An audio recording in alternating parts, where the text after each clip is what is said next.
Government begins to deliver on a major campaign promise in its all-encompassing crime bill. The new legislation includes 9 bills that died when the election was called, but just like in the spring, the cost of all this remains unclear, with estimates ranging between $2 to $10 billion, depending on who you listen to. So, does the government know how much the crime bill is going to cost you, and will it be worth it?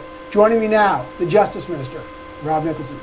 Minister, that was a big day today. Yes, it was. All right, let me just, before we get started on the details of it, let me just deliver some of the actual information of these 9 bills. Let me show our viewers some of the highlights.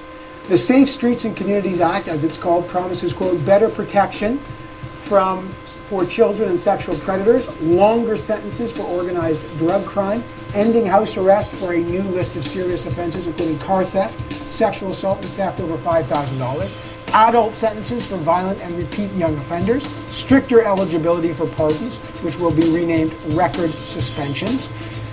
So, do I have a pretty good comprehensive list there? I think you do. Opposition wants to know, do you have a price tag for all this? We can maintain the price tag.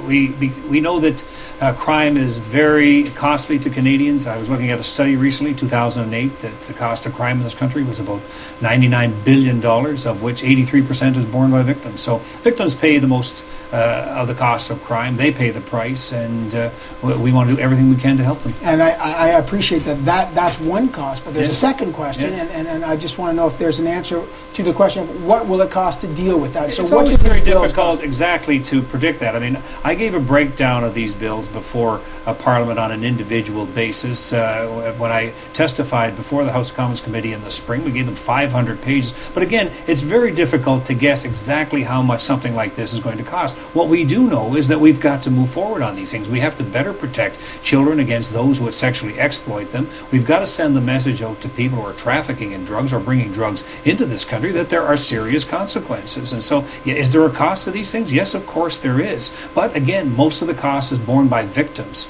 But so I'm just trying to get what the cost is. Let me just, here's some numbers that we've researched, and we've talked to people like Justin Pichet, who's, some people who do research in this. Yeah.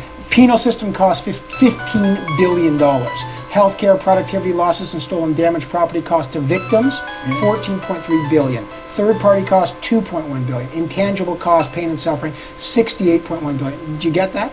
That's what I'm saying. That's from a study that was having a look. It's about $99 billion when you add it all up. And as I say, the vast majority of that is borne by victims. And so, again, is it worth it to move forward to try and better protect victims and law-abiding Canadians and get some of these people off the street? I think most Canadians would say yes. Does putting more people in prison stop the victimization? Does that actually reduce crime? It reduces victimization, there's no question. When violent individuals who are on the street, who shouldn't be on the street, are there, they create more victims. In addition, people who are bringing drugs into this country are hurting Canadian society. We want to send out the message to them. You bring drugs into Canada, you're going to jail. But the question is, does incarceration work? Because it's a high cost. For every one you put in prison, it's about $53,000 to $59,000 for every person you put in there. For most of the bills in here, as I look at these 9, almost all the people that would be going into the prison system because of these bills would be on a provincial level.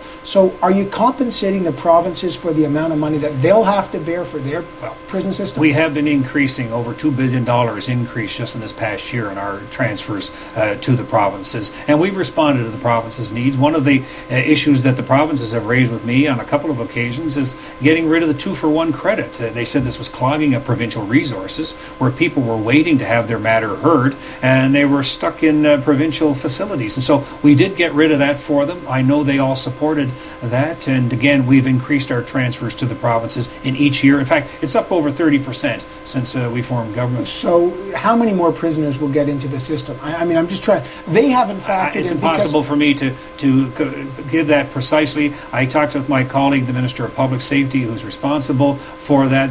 We will meet those needs and we will do what we have to do. So but even though the cost issue is important, because if it's $59,000 for every inmate, and the provinces may have to bear it, they didn't factor this in when they actually are doing their costing. They're all facing some pretty tough choices. So I've had great support from the provinces, and we've increased what we've given to the provinces. I think it's $2.4 billion just in the last budget. So how did you come up with that number? I guess what I'm saying is when you say to the provinces, well, here's here's our new legislation. Yes. We're going to put this down. We'll give you $2 billion because it's going to cost you X amount. So that's what I want to know. How much is Here's that? what I do. I respond to what concerns that are raised by my provincial counterparts. I get together with them on a regular basis, and the pieces of legislation that we've had cracking down on drug dealers, people who bring drugs into this country, people who sexually exploit children. I have been very pleased with the widespread support that I've received from provincial attorneys general. And so I usually talk about victims groups, law enforcement agencies, ordinary Canadians, but my provincial counterparts are generally supportive of what we are doing. Sitting here with Rob Nicholson, the Minister of Justice, and I appreciate your patience as you watched your boss give that speech. We were talking about your initiative today, which is also dominating headlines, which of course this crime bill that came out, and I just want to show you a quotation today from the John Howard Society. Here's what Catherine Latimer said about one element of this bill, the mandatory minimums. Because it deprives the judges from taking a look at the circumstances of the offense and determining whether a lesser penalty is really appropriate, proportionate to the seriousness of the offense. And that's really going to significantly, particularly the mandatory minimum penalties in the drug area and some of the other areas, it's really going to drive up the volume, particularly in the provincial correctional facilities, of the number of people who are serving time. Catherine Latimer making that point that the mandatory minimums, first of all, they bind the hands of judges in terms of their discretion, and in terms of drug offenses, because the level, for example, for marijuana is 6 plants and the sentences are larger now, it's going to drive up the inmate population on provincial levels. How do you respond to those two issues?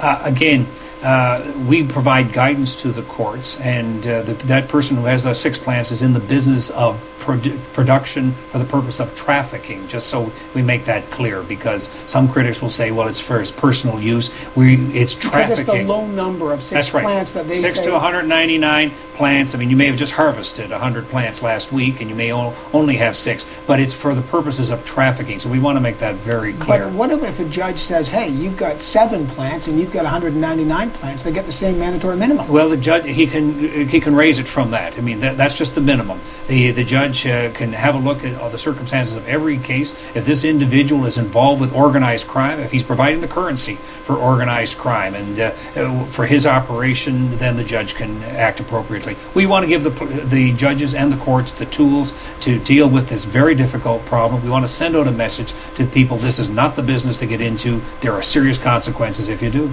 All right, and last question to you, which is, this is not the end. You said this is just the beginning. In other words, there will be more bills coming. One thing that some were looking for today is that the reintroduction of some of those anti-terror pieces of legislation that were sunsetted post 9/11. What else is coming down the pike?